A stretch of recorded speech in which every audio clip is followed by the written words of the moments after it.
Assalamualaikum warahmatullahi wabarakatuh. Perkenalkan, saya Megawati Sinta Aulia dengan NIM 232410101031 dari kelas Data Mining B, Program Studi Sistem Informasi akan menjelaskan lembar kerja mahasiswa mengenai dataset preparation menggunakan Pandas. Baik, langsung saja untuk soal yang pertama. Masukkan iris CSV ke data frame. Normalisasikan setiap atribut iris ke data frame menggunakan normalisasi min-max sehingga setiap nilai atribut memiliki range antara 0 sampai 1. Dengan V baru adalah nilai data di suatu sel setelah normalisasi. V lama adalah nilai data asli sebelum normalisasi. V max adalah nilai max dari kolom data tersebut dan V min adalah nilai min dari kolom data tersebut. Baik, berikut adalah kode program untuk soal nomor satu. Yang pertama kita import library pandas untuk data frame-nya. Lalu kita masukkan eh, CSV iris.csv ini ke dalam variabel data. Lalu untuk ngebaca datanya itu pakai read CSV. Lalu di sini ada fungsi def min max normalization column. Ini untuk menormalisasi dengan min max tadi. Jadi di sini vmax sama dengan column dot max ini buat nentuin nilai max. Lalu vmin eh, ini untuk nentuin nilai minnya. Lalu di sini ada return kolom min vmin per vmax min vmin. Nah, ini adalah hitungan normalisasinya. Nah, selanjutnya di sini ada data frame baru di mana ngambil di varietinya. Lalu di sini untuk kolom numerik yang dipilih untuk perulangannya ini for column in numerical column.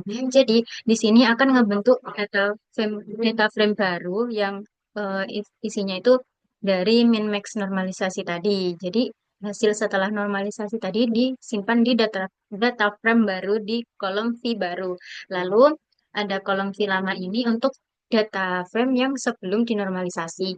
Lalu Vmax ini untuk nilai max-nya dan Vmin ini untuk nilai min-nya. Nah, lalu print df baru head ini untuk menampilkan data frame baru yang setelah dinormalisasi. Jadi setelah dinormalisasi hasilnya seperti ini. Jadi pertama ada varietasnya setosa. Nah, sepaleng V baru ini adalah sepaleng yang sudah dinormalisasi. Nah, V lamanya 5,1. Jadi data awalnya itu 5,1 jadi 0,22. Itu mengikuti ke atribut-atribut selanjutnya. Jadi ada eh, data baru yang sudah dinormalisasi, ada data lama, ada nilai max-nya ini untuk sepaleng max ini 7,9 dan untuk minnya 4,3. Hal itu berlaku untuk semua varietas, bukan varietas, semua atribut yang ada di data tadi sebelum dinormalisasi ada data barunya lah, ada V baru, ada nilai max-nya, ada nilai min-nya. Nah, lanjut untuk nomor dua, carilah sentroid dari data yang telah dinormalisasi. Sentroid dihitung dari rata-rata seluruh data suatu kolom. Jadi, dari data-data yang sudah dinormalisasi di nomor satu tadi, yang ini, lalu kita disuruh untuk mencari sentroid. Nah, sentroid itu adalah nilai rata-rata dari satu kolom, seperti yang ada pada soal. Nah, di sini untuk mencari sentroid, eh, saya membuat variabel sentroid di mana itu ngefilter buat bagian kolom V baru aja. Jadi di sini Centroid mencari rata-rata dari kolom V baru. Lalu ada di sini kita panggil Centroid, maka akan muncul nilai rata-rata atau Centroidnya dari V baru. Outputnya adalah sebagai berikut. Nah, jadi untuk sepal length V baru rata-ratanya tuh 0,4 sekian. Untuk sepal width V baru 0,4 sekian juga 0,440556. Lalu untuk petal length V baru ada 0,467458. Untuk petal width V baru 0,458056. Lalu ada soal nomor 3, masukkan iris testing.csv ke data frame, normalisasikan iris testing.csv menggunakan normalisasi min-max. Sepertinya ini hampir sama dengan yang nomor satu tadi. Tapi di sini CSV-nya itu pakai iris testing. Nah, berarti sama juga. Yang pertama itu import pandas SPD, itu buat library data frame-nya. Lalu ada from scalar ini untuk min-max scalar-nya. Yang pertama di sini kita nyimpan dataset iris testing CSV ke dalam variabel data. Lalu dibaca dulu CSV-nya. Nah, di sini ada fungsi min max scalar. Lalu di sini menyeleksi kolom yang bakal dinormalisasi. Nah, lalu kita ambil hasil normalisasinya. Di sini adalah hasil normalisasi untuk iris testing.csv menggunakan min max. Jadi ini untuk sepal length, sepal width, petal length, petal width, dan ini ada varietas. Varietasnya ada setosa. Lalu untuk yang nomor 4, prediksilah kelas data di iris testing.csv menggunakan kriteria kedekatan distance antara setiap data di iris testing.csv ke centroid masing-masing kelas di iris. Gunakan Euclidean distance. Oke, jadi kita disuruh untuk memprediksi kelas yang ada di iris testing.csv, di mana prediksinya itu berdasarkan kedekatan distance antara setiap data di iris testing CSV ke centroid masing-masing kelas di iris. Nah, yang pertama itu kita import library pandas, lalu ngebaca iris testing.csv. Nah, di sini tuh true 0 itu jumlah yang benar dan false ini jumlah yang salah untuk prediksinya. Lalu, di sini akan melakukan perulangan untuk masing-masing per indeksnya di data frame tadi. Di sini berdasarkan varietasnya, prediksinya tuh berdasarkan varietas di mana yang buat gimana ya, acuan prediksinya itu predicted class ini pakai Virginica. Nah, jadi ketika data sama dengan predicted class atau datanya itu sama dengan Virginica, maka predicted class atau Virginica-nya itu true, jadi prediksinya benar dan menambahkan nilai satu ke dalam variabel true. Jadi banyaknya yang benar itu akan bertambah di setiap perulangannya ketika datanya itu sama dengan predicted class Virginica itu. Jadi ketika data sama dengan Virginica maka akan bertambah di yang true itu tambah satu gitu.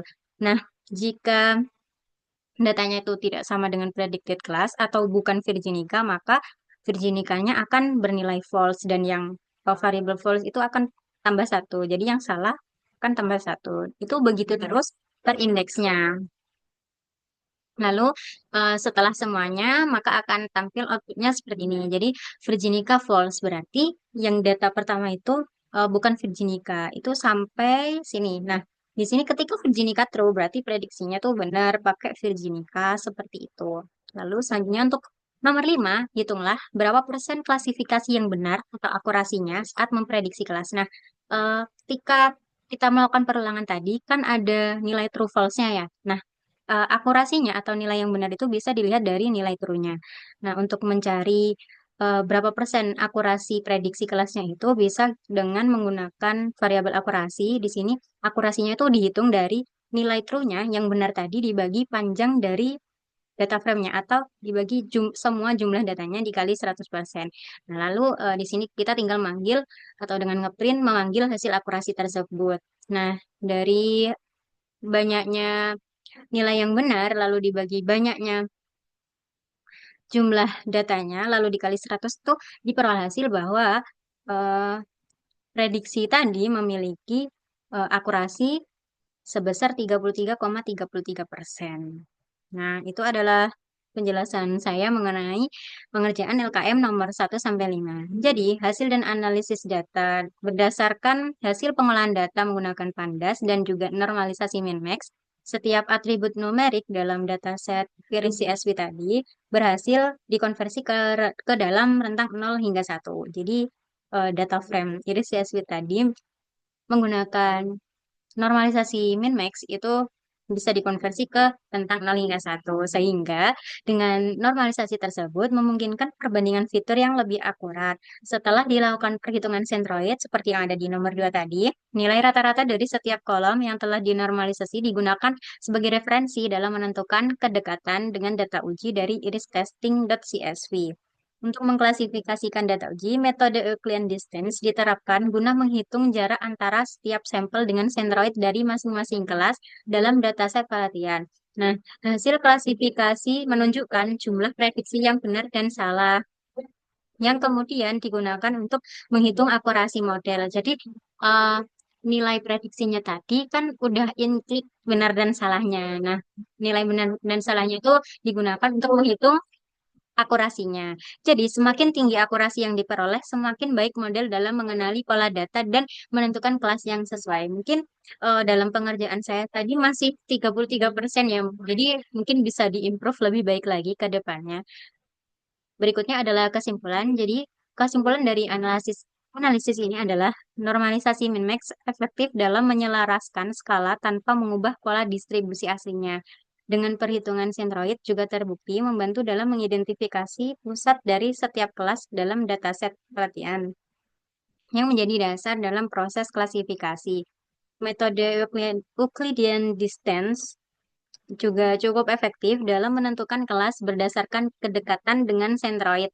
Namun tingkat akurasinya tetap bergantung pada kualitas dan distribusi data dalam dataset pelatihan. Akurasi yang diperoleh dari klasifikasi ini mencerminkan seberapa baik model dalam membedakan antara kelas-kelas yang ada. Jika akurasi masih tergolong rendah, maka metode klasifikasi dapat diperbaiki dengan menambahkan fitur tambahan atau menggunakan teknik yang lebih kompleks.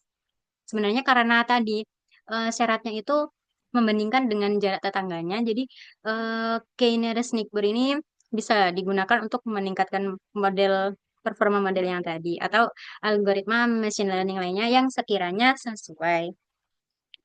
Demikian pembahasan saya mengenai LKM 3 ini tentang Pandas. Mohon maaf jika masih ada beberapa kekurangan. Dan juga jika videonya sedikit noise karena saya sedang berada di keramaian, mohon maaf ya kakak Asprak dan juga bapak bapak ibu dosen. Saya akhiri. Wassalamualaikum warahmatullahi wabarakatuh.